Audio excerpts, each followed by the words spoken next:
Keeping track of your favorite sewing tools can be a challenge, especially if you don't have a designated place and an easy, accessible place to put them. If you're like me, I used to find myself wasting time searching for my fabric scissors, my seam ripper, or there was always something because they were always just under things, and it would get a little frustrating. I'm Jan Howell. Welcome to my channel, where I show you some handy tips and tricks to make your sewing and DIY projects a little less stressful and more enjoyable. This under the table sewing caddy is one of the best things that I've added to my sewing room to help keep things organized and less stressful. In a previous tutorial, I showed you how to make a sewing machine mat that sits on top of the table where you put your sewing machine on. It hangs down, it has several pockets. But today I'm going to show you how you can make a similar pocket organizer that attaches to the underside of your table. It's out of the way of your legs and your lap. So if you have the space, if you have a big table, this is a good thing to have it kind of out of the way a little bit off to the side. I have one of each of these mats, one on this side of the table and one under my sewing machine at the end of the table. And they both work great.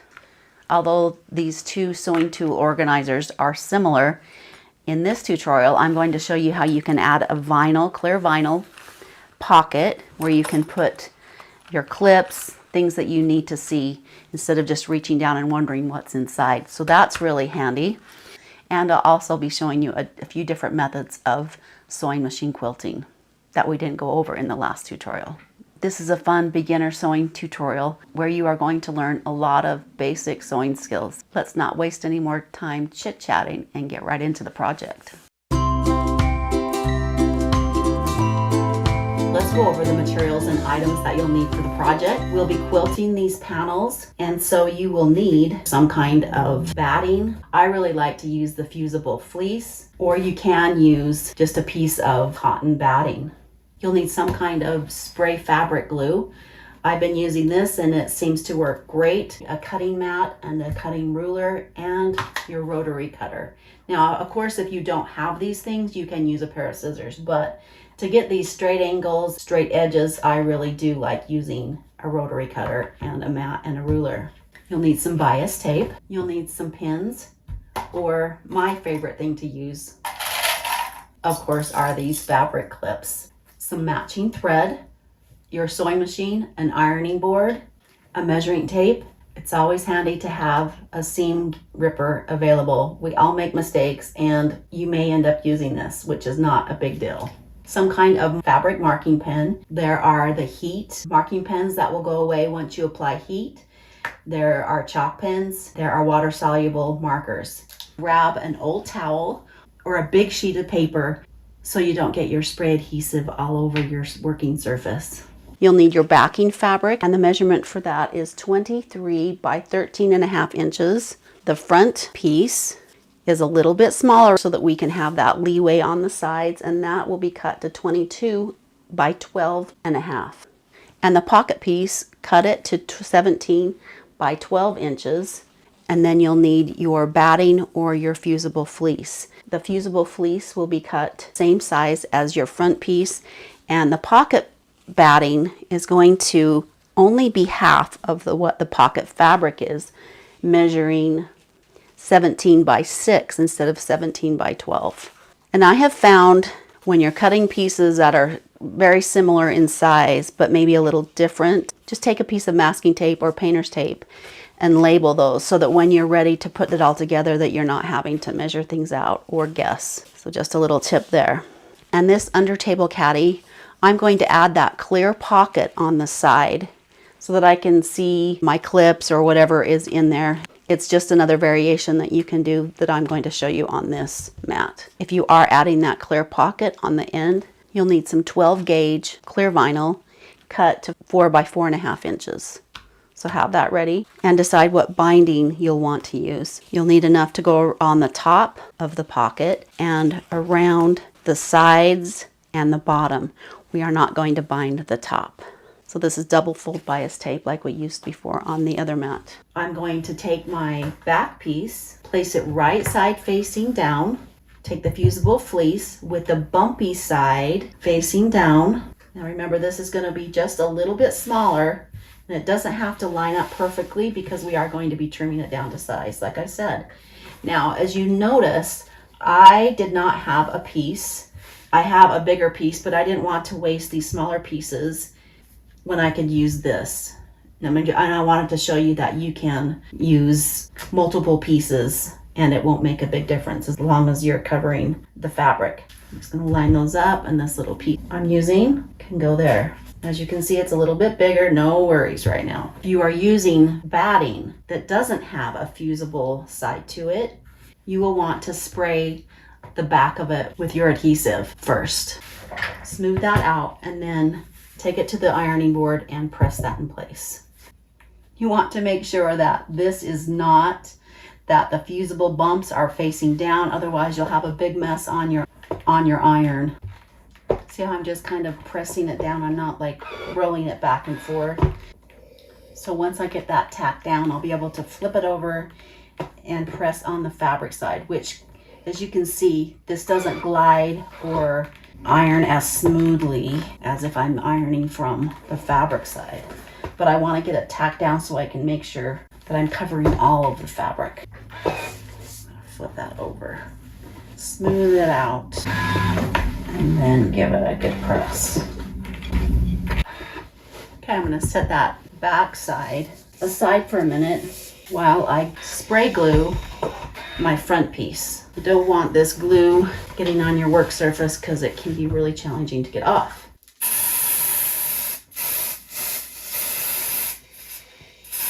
Let's finish making our sandwich here. And if you'll smooth from the center out, that kind of helps keep getting those wrinkles from forming. That feels nice and smooth. I'm going to get rid of my towel. And on this piece, I thought I would show you just some straight line quilting. Instead of having to mark all the lines, I'm going to show you a little seam guide attachment that you can put on your walking foot, or some machines you don't even need a walking foot to use that, which is really helpful and saves you a lot of time not having to draw those straight lines.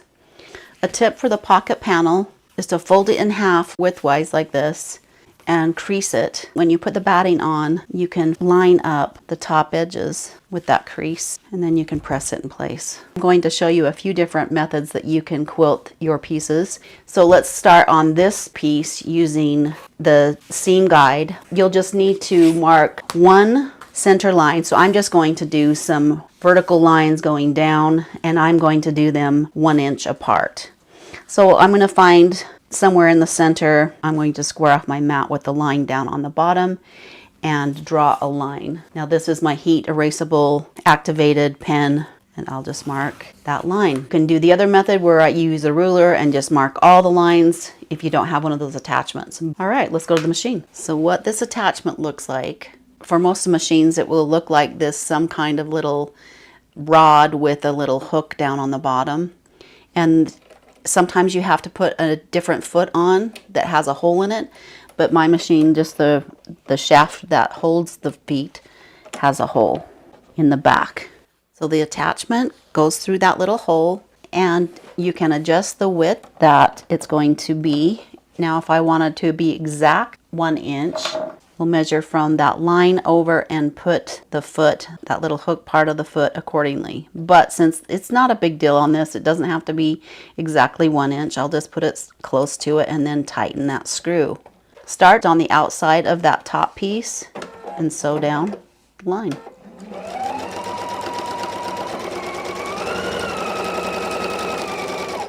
Now there isn't a line to follow, but there is this little attachment edge. So I'll place that on the line, and that's where I'll focus. I'm going to sew all this side first, and then we'll go back and sew this other side. Now I'll flip it the other way and sew this other half. If you have a left and a right attachment, you can keep that going the same direction, just put it on the other side. But since I don't, I'm going to keep it here and flip my fabric around. And if there are any master quilters out there that have a better solution or some other ideas, that would be great. Make sure you leave a comment. So Now we need to trim this down to size using my rotary ruler and mat to get that straight. And you'll need to cut that 21 by 12. Up that edge and just take that much off of this side, and then we'll adjust the other side to the length.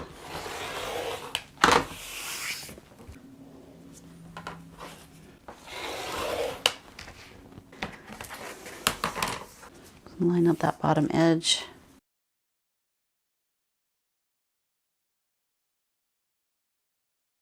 So I thought on this mat I would show you how to do some free-form sewing. There's a presser foot that comes with your machine. One of my machines, the foot looks like this, and it will just raise up and the feed dogs will go down inside the machine so that you can move the fabric freely. And on my other machine, look like this.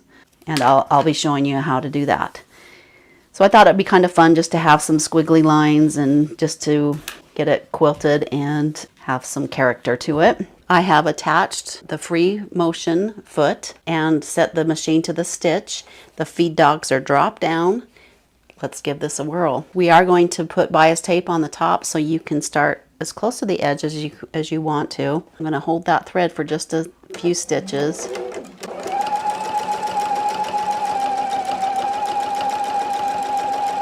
And the more you practice this, the easier it gets and the better you get. I don't have my gloves on, but you can wear these little gloves that give you a better grip. And it's kind of hard to see my stitches because they're the color of the fabric.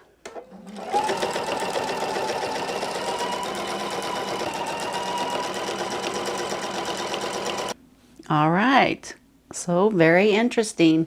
So it's a little hard to see my stitches. I should have done a sample with contrasting thread so you could see better, but you can kind of get a gist of what I did. To add that clear vinyl pocket, this is the folded edge. I'm going to take that left edge and fold it under a 1/2 inch and press it, and then take your vinyl piece. This is the folded edge, the top folded edge, and the back side of the pocket. I'm going to overlap that about a 1/2 inch and make sure this is straight and the top edge of this is straight. Ideally, you don't want to use pins on your vinyl. I'm just going to tape it in place. And after I top stitch, I'll peel it off. It's pretty slick. I'm going to flip it over, take it to the sewing machine. I'm going to top stitch along the edge.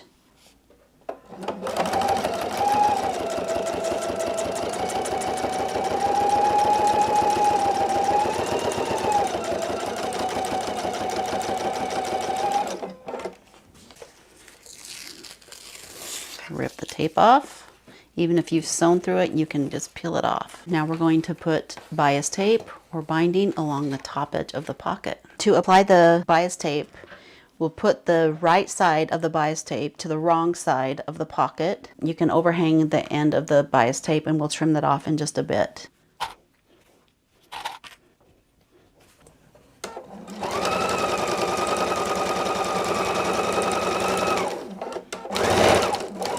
Okay, so here is another tip. We have the vinyl underneath, which your machine is not going to like sewing on. It will just stick.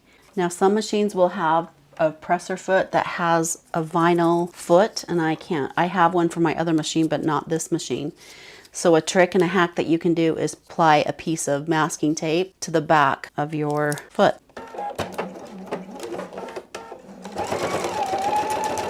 Works like a charm. Flip the bias tape to the front, cover up that pre-existing seam, and we'll top stitch.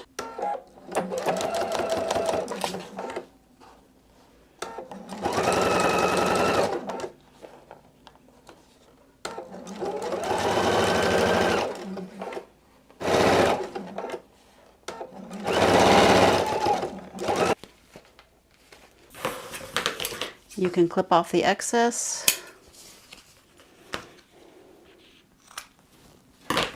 Line up that right side and the bottom edge. Clip it in place. And make sure that bottom edge doesn't need to be trimmed at all. We're good. Use the template to draw in the lines. Let's go ahead and sew those lines after I've marked them.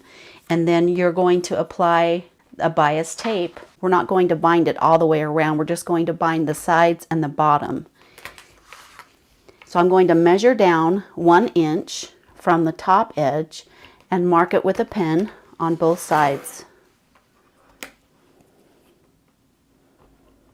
Take the binding, fold it about a 1/2 inch under the full width of the binding, and then apply it right at that 1 inch mark, and then we'll sew down that crease. And then we'll come down to this point, do a mitered corner, which I'll show you how to do that. I'm not going to cut my bias tape to length quite yet because there's been too many times that I've cut it to length and it's been too short, and then you've wasted a bunch of bias tape. So I'm just going to leave that. I'm not even going to clip it in place right now. I'm just going to just lay it on top and not pull it and sew down to that point to come down to a 1/2 inch. And then I'll mark that other end. You'll want to back stitch when you begin the seam.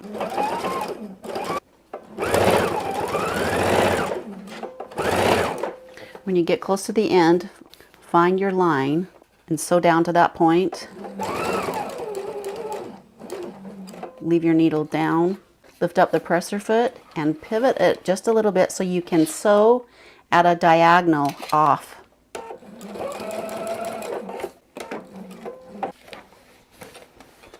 Flip the bias tape up onto itself so it is a right angle there. And then you're going to flip it over onto itself, right sides together of the bias tape. Line up that folded edge and the edge here and start sewing. Same seam allowance.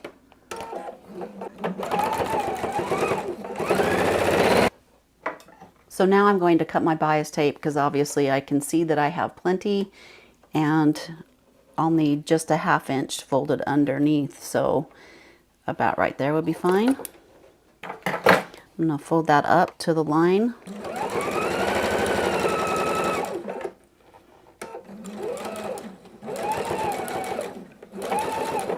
We're going to flip that over to the right side, open up the bias tape. We have that fold there. We're going to fold it under and then fold it over the top. I'm going to clip my threads.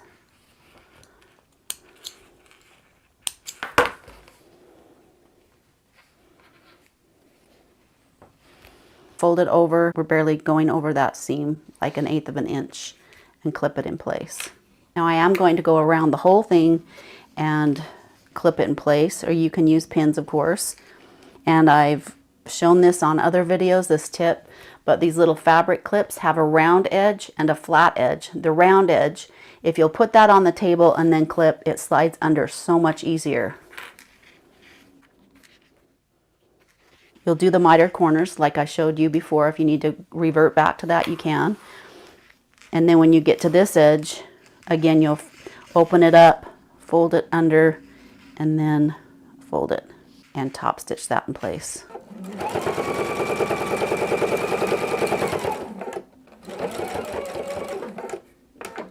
Now if you want to add that pincushion section on your mat, do that now. Stuff that stuffing down in there, and then sew once it's down in there and fluffed up, flatten it out and sew along that line. We are ready to apply the Velcro that you're going to adhere it to the underside of your table. The reason I like this mat is because sometimes when I have my full mat hanging down, it just bothers my legs. So if you have a big enough surface, I like to have that off to the side of my sewing machines so that my legs can fit underneath.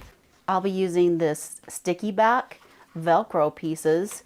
This will hold up to 5 pounds, so it's pretty durable and pretty strong. And Velcro, if you haven't worked with it before, one side will have these little pokey, rough surface, and the other will be more of a soft, fluffy surface.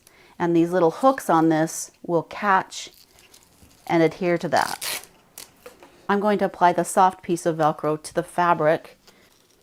You'll want to go from end to end. Find the other side and cut a strip the same length. I'll set that one aside. I am going to stick it to the fabric and sew it in place. line up that top edge. Then I'm going to take it to the sewing machine and with a zigzag stitch, sew around bias tape. I'm using a zigzag stitch with 4 at the width and 3 for the length.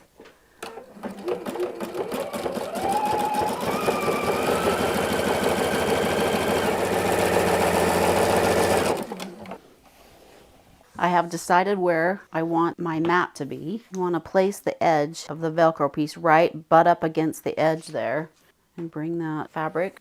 So there you have it. My under table sewing mat organizer caddy. Place for my clips, I can see them. A pair of scissors, another pair of fabric scissors here, rotary cutter,